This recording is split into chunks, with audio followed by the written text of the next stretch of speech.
Hi guys, Dustin here with another Star Trek the Official Starships collection video from Eagle Moss Collections.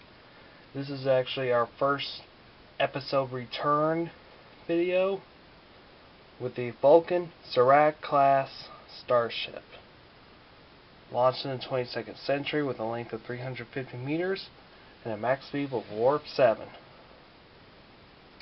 Before I like to get into this, might as well. I'm already getting into it. We're going to take a look at specifications, and I'm going to do a little explanation why I hadn't done these videos. So, it's operated by the Vulcan High Command, class Surak as normal. Your weaponry consists the particle beam emitters with photonic torpedoes, and also, for the first time ever, this video will be shot in high definition. I originally tried finding time, but since I have a second job now, it actually now conflicts. So I need to find a available time slot in order to do this done. I already did a video review of the USS Vengeance. That video is up right now. That's actually my final episode before I did a little hiatus.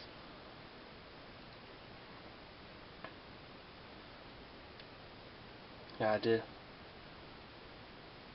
did a video of the Vengeance, and I kind of took a break afterward a month ago. And then I went to Atlanta Motor Speedway, and that's when I kind of lost track.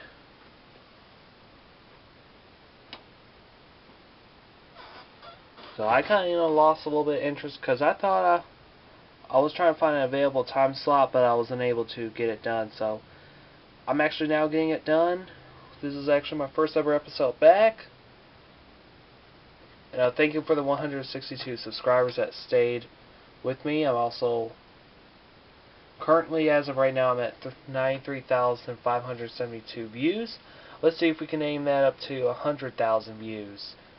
That would be amazing for me. Like a great milestone for me. So enough on that.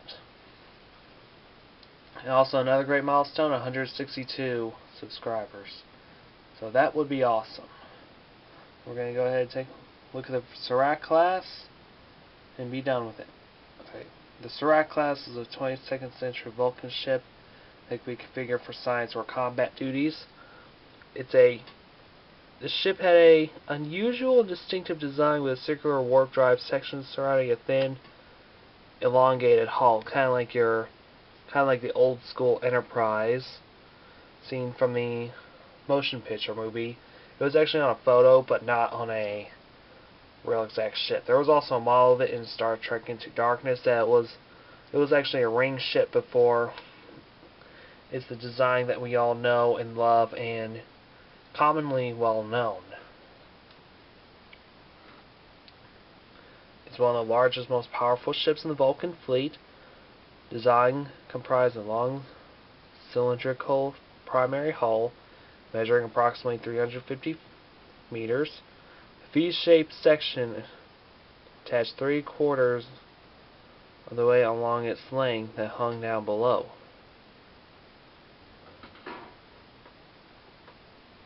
Your live long and prosper.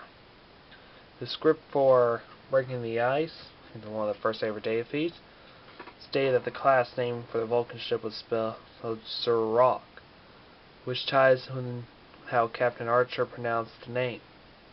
It seemed much more likely, however, that it would be named Surak, the founder of Vulcan philosophy, who placed logic above emotions. Here's the first Surak class. Get it focus, I think. Yep, there we go. The Enterprise encountered with Tamir in 2151. Archer was somewhat irked that the Tamir be monitoring them while they surveyed a comet. Vulcans were in fact relaying personal messages to Subcommander T'Pol concerning her upcoming marriage to Kos. My battery's running low, so I'm going to make this real quick. Unlike the Earth ships in the mid-22nd century, Vulcan vessels were equipped with tractor beam technology. The Tamir actually used its tractor beam to retrieve the Enterprise and XO-1's shell pod that fell through the icy surface of the comet and became trapped in a crevasse. So, people may think tractor beams are bad, but that was actually a real good use. Surak ships are part of a combined fleet made up of Earth, Dorian, Tellarite, and other Vulcan vessels. Work together to locate a Romulan drone ship. Surak Class ships were considered large, much more advanced than the Enterprise. It would be some years before the Vulcans trust humans enough to share them with their technology.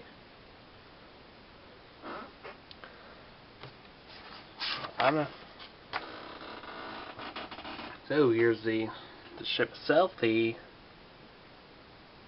it can actually get to focus, which is actually not. Come on.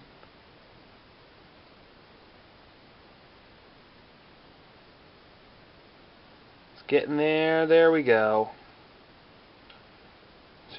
So you have your side view right here. And I'm not sure if this is the back or the front, but it looks like it's the back because you got the impulse engine. So I think this is the front.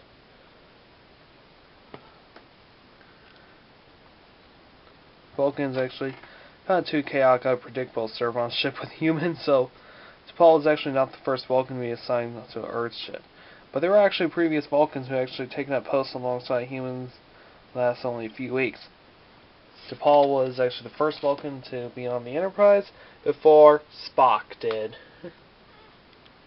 So designing the ship, there was an early design which was inspired by Atlanta Motor that appeared in Star Trek First Contact.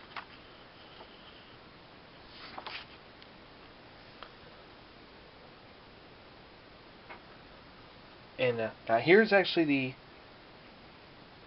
the design of the earlier concepts of the USS Enterprise. This was designed by Matt Jeffries. You know, your Jeffries tubes, that's how we got the name. So this was a ship that appeared in the Star Trek The Motion Picture and the Star Trek Into Darkness by J.J. Abrams. Speaking of which, speaking of J.J. Abrams, Star Trek Beyond will come out this summer. I'm not sure if you heard the news or saw the previews. It is officially coming out this summer in July. I am stoked for it.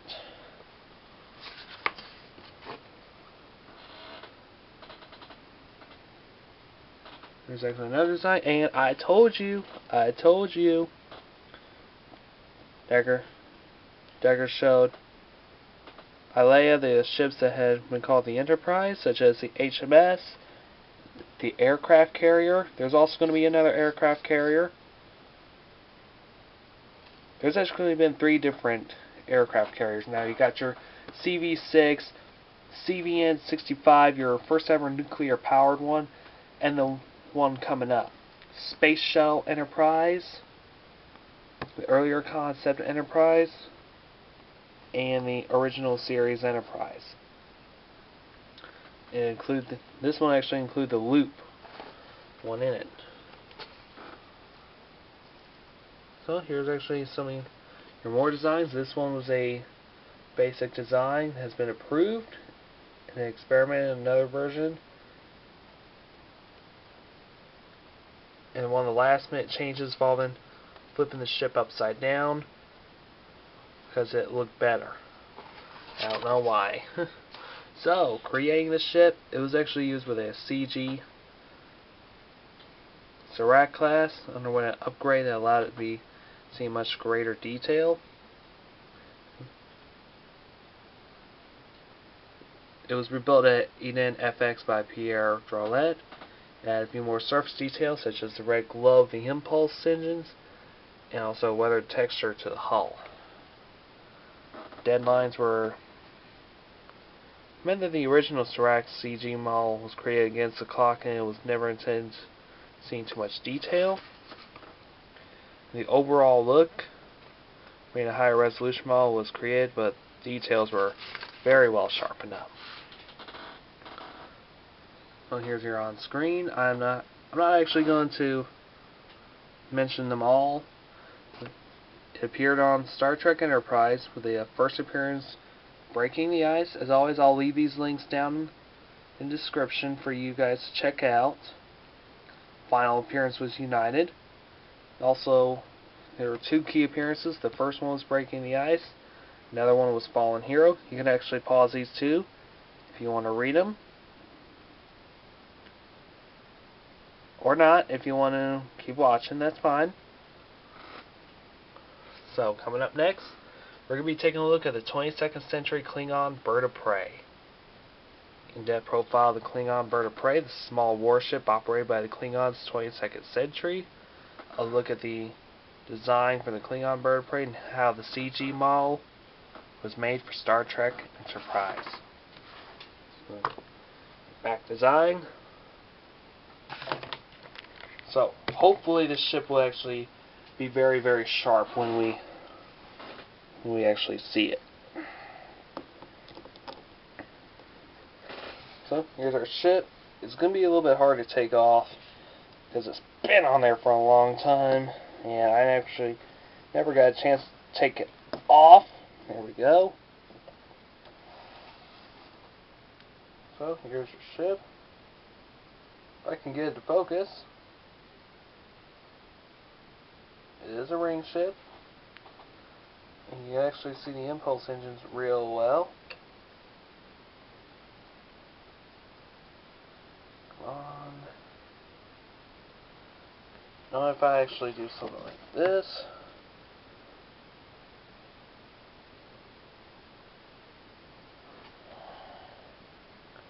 Hello.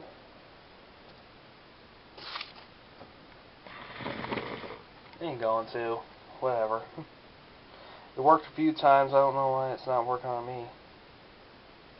You have your details of the ship.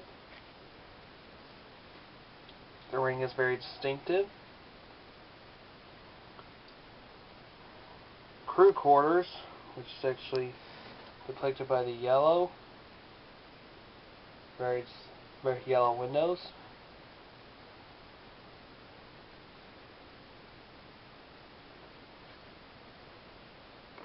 You also have the back end. There is a tractor beam emitter on here. It's probably somewhere up here. If you don't know what a tractor beam is, it's actually a beam emitted off from a ship, like let's say a deflector dish, or basically an emitter on here that actually tows a starship, like either for capture or capturing a prisoner, or towing an abandoned ship from one place to another, or just towing one ship to another place. So basically I like this ship. It's not too bad. It's just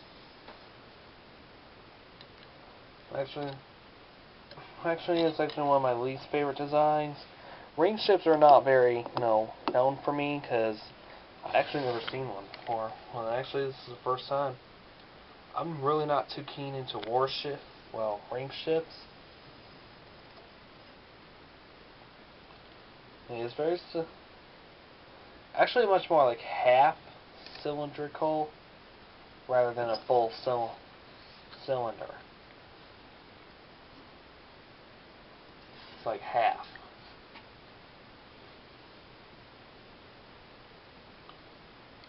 Overall, it does look pretty cool.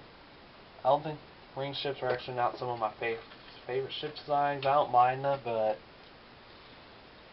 they're just not too shabby. So,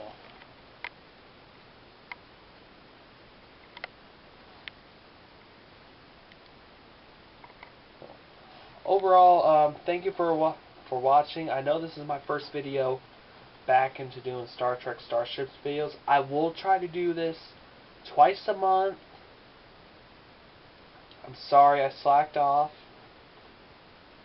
due to the race and stuff.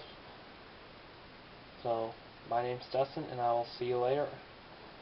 Well, I'll see you later with a Leave a like, subscribe, comment on my video if you like it.